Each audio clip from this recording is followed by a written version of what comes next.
Bonjour, j'ai décidé de vous présenter un mécanisme intéressant à la protection des créations, l'enveloppe solo. Quelques mots d'abord sur le droit français. En droit français, une création est protégée du fait même qu'elle existe. À partir du moment où un auteur réalise une œuvre originale et qu'il est le premier à l'avoir réalisée, il bénéficie de la protection des droits d'auteur. Une des difficultés majeures est de prouver qu'il est le premier à avoir réalisé une création. Et c'est là qu'intervient le mécanisme de l'enveloppe solo, puisque cela va permettre de donner une date à une création. Alors, pourquoi est-ce que ça s'appelle enveloppe solo, tout d'abord? C'est tout simplement, le solo est le nom du créateur de ce mécanisme. C'est une façon de lui rendre hommage que d'avoir gardé son nom pour la protection du mécanisme de protection des droits d'auteur. Concrètement, à quoi sert une enveloppe solo?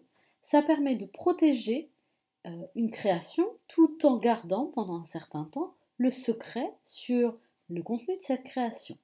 Quel type de création? Ça peut être tout type de création. Ça peut être une recette de cuisine, une invention. Donc ça signifie que ça peut être une méthode de fabrication de quelque chose, mais ça peut également être une création artistique. Par exemple, un dessin ou une idée d'un livre. Pardon. Qui peut déposer une enveloppe solo? Tout créateur, toute personne qui a créé une œuvre originale peut utiliser le mécanisme de l'enveloppe solo. Il est même possible de déposer une enveloppe solo à plusieurs. Comment déposer une enveloppe solo? Alors, il y a deux façons de faire. La première, la plus novatrice, c'est le dépôt en ligne. Dans ce cas-là, il suffit de s'inscrire sur le site de l'INPI et de suivre les étapes proposées dans ce site. Donc je vous le mettrai en lien.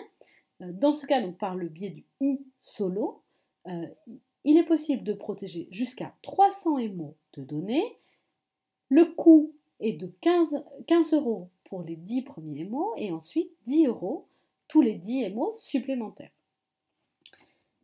Donc là, il est possible de protéger des sons, de protéger des écrits et de protéger évidemment des dessins et tout cela dans différents formats.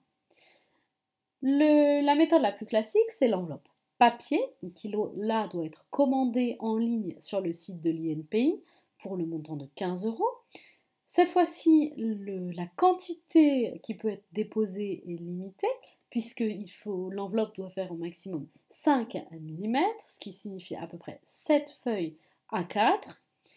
Il n'est pas possible dans une enveloppe papier de déposer des contenus dits durs, c'est-à-dire qu'on ne peut pas déposer de CV, de CD, pardon, on ne peut pas déposer de clé USB, on ne peut pas déposer quelque chose qui serait en 2 dimensions, et il est également pas possible, par exemple, de mettre d'agrafe ou de trombone. Il faut également, et c'est très important, penser à préserver l'endroit où l'enveloppe doit être perforée, puisque la perforation sert à l'enregistrement de l'enveloppe, et une enveloppe qui ne peut pas être perforée ne peut pas être enregistrée, et donc le mécanisme perd son utilité. Dans ce cas, lorsque l'on choisit d'envoyer en papier, il faut soit envoyer par courrier, éventuellement en lettre avec accusé de réception, et c'est la date de réception qui permet de donner une date à l'enveloppe solo, soit on peut le déposer en main propre à l'INPI, et dans ce cas, c'est la date du dépôt qui fait date. Dans les deux cas, j'ai oublié une précision, le dossier doit être fait en 2 exemplaires. Ces 2 exemplaires doivent être envoyés à l'INPI. L'INPI vous renvoyant un des 2 exemplaires cachetés, mais après avoir vérifié évidemment que les 2 exemplaires sont exactement identiques.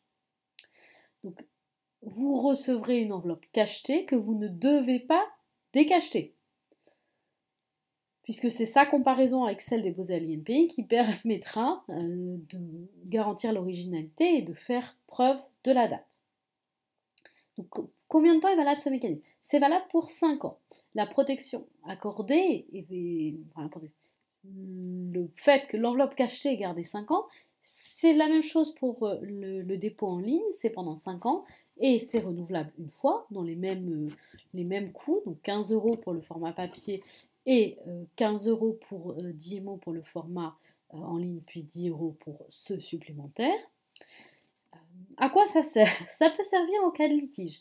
En cas de litige sur une date de création, alors l'INPI peut être invité soit par vous, soit par le juge à décacheter l'enveloppe solo afin d'en prouver le contenu et la date à laquelle cela a été remis.